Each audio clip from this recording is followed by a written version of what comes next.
கிறிஸ்துவுக்குள் அன்பானவர்களே, நாம் தொடர்ந்து ஆண்டவராகிய இயேசு கிறிஸ்து செய்த அற்புதங்களை குறித்து வாசித்து வருகிறோம். இந்த நாளிலும் கூட ஆண்டவர் செய்த ஒரு அற்புதத்தை குறித்து நாம் வாசிக்கலாம். இன்றைய நாளின் தலைப்பு யாவிருவின் மகளை உயிரோடு எழுப்புதல். இந்த பகுதி எங்கே இருக்கிறது என்று நாம் பார்க்கிற பொழுது, இதை 3 சுவிசேஷகர்கள் எழுதியிருக்கிறார்கள். மத்தேயு, மார்க்கு, லூக்கா ஆகிய 3 பேரும் இந்த அற்புதத்தை எழுதியிருக்கிறார்கள்.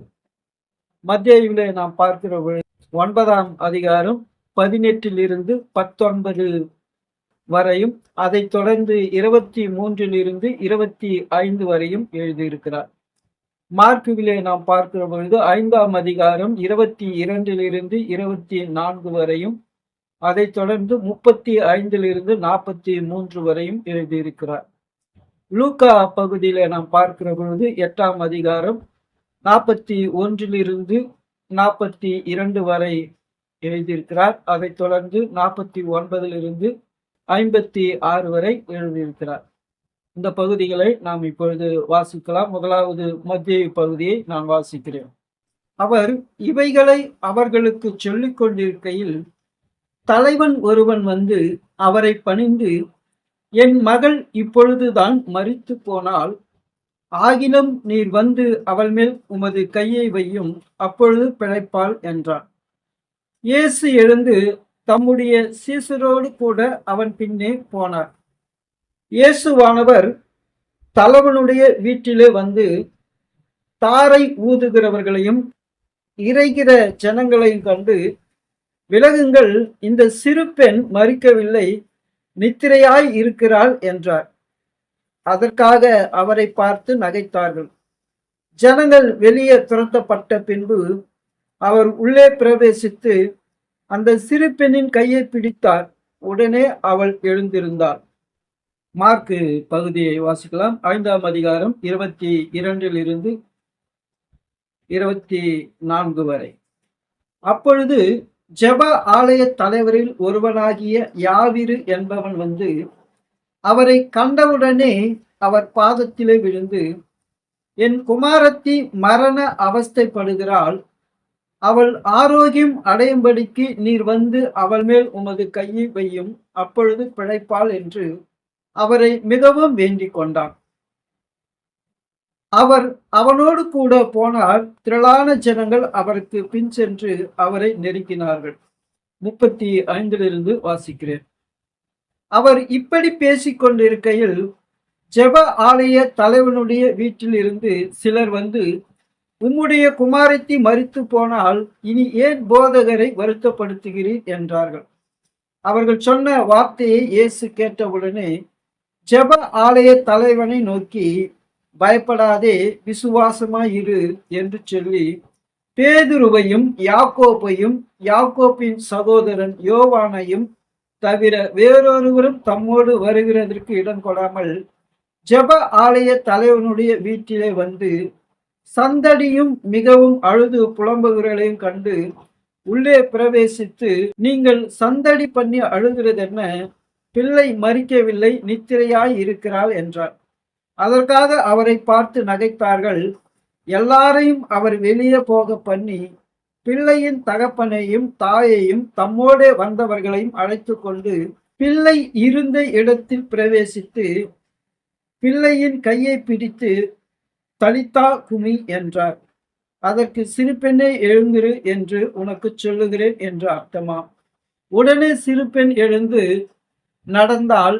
அவள் 12 வயதுள்ளவராய் இருந்தாள். அவர்கள் மிகுந்த ஆச்சரியப்பட்டு பிரமித்தார்கள். அதை ஒருவருக்கும் அறிவியாதபடி அவர்களுக்கு உறுதியாக கட்டளையிட்டு அவளுக்கு ஆகாரம் கொடுக்கும்படி சொன்னார்.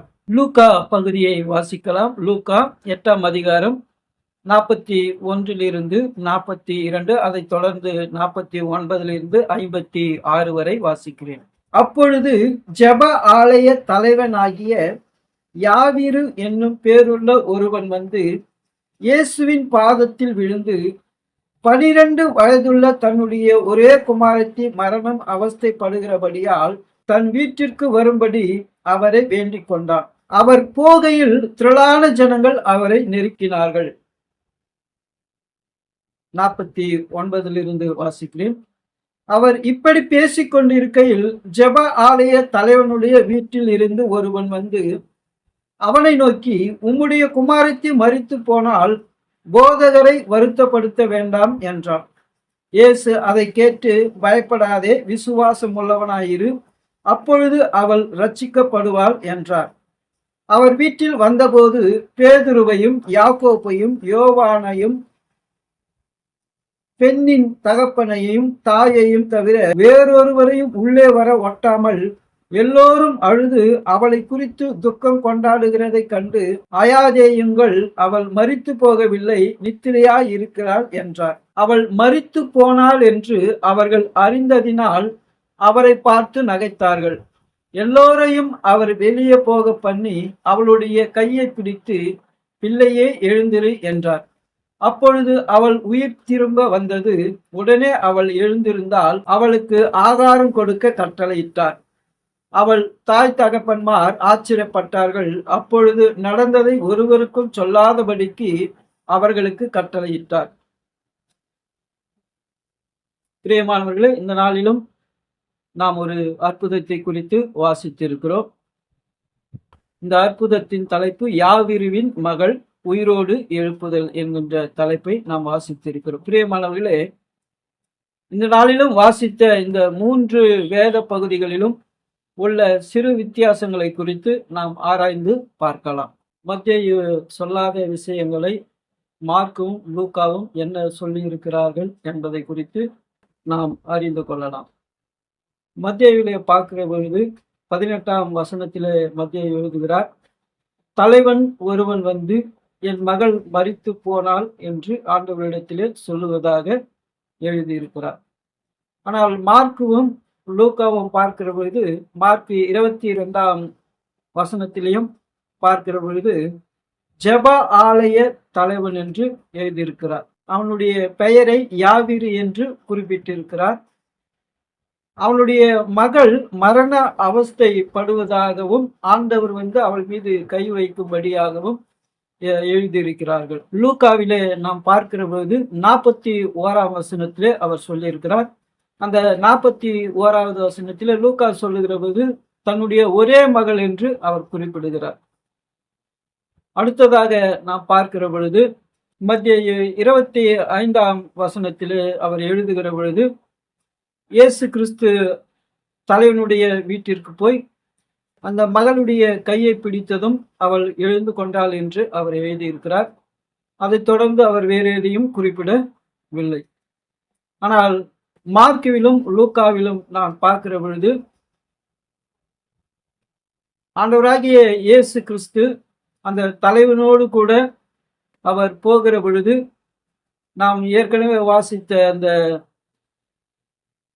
பெரும்பாடுள்ள ஸ்திரீயின் குணப்படுத்துதலை குறித்து மூவருமே இந்த இடையில் எழுதியிருக்கிறார்கள். அந்த பெரும்பாடுள்ள ஸ்திரீயினுடைய சுகம் பெறுதல் முடிந்தவுடனே மத்தேயு அவர்கள் தலைவனுடைய வீட்டிற்கு சென்று அந்த சிறு பெண்ணை அவர் கைப்பிடித்ததும் எழுந்து கொண்டாள் என்று குறிப்பிட்டிருக்கிறார். ஆனால் மார்க்கும் லூக்காவும் பார்க்கிற போது மார்க் 35ஆம் வசனம், லூக்கா 49ஆம் வசனத்திலே பார்க்கிற பொழுது இந்த ஜெப ஆலய தலைவனுடைய வீட்டில் இருந்து சிலர் வந்து அவனிடத்திலே, உம்முடைய மகள் மரித்து போனால், ஆகையினால நீர் ஆண்டவரை வருத்தப்படுத்த வேண்டாம் என்று சொல்லுகிறதாக எழுதியிருக்கிறார்கள்.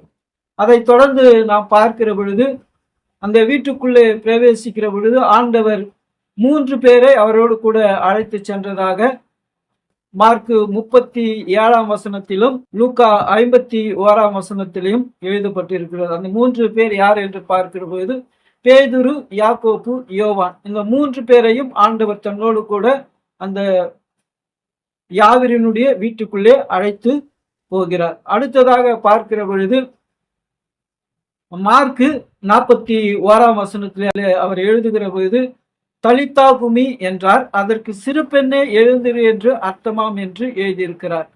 ஆனால் லூக்கா வந்து நேரடியாக சிறு பெண்ணே எழுந்திரு என்று சொன்னதாக எழுதியிருக்கிறார்.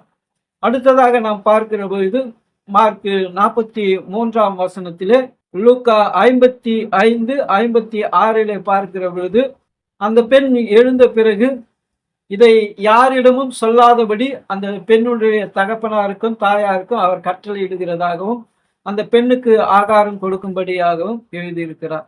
பிரியமானவர்களே, மத்தேயு சொல்லாத அநேக காரியங்களை குறித்து மார்க்குவும் லூக்காவும் நமக்கு விவரித்து இருக்கிறார்கள்.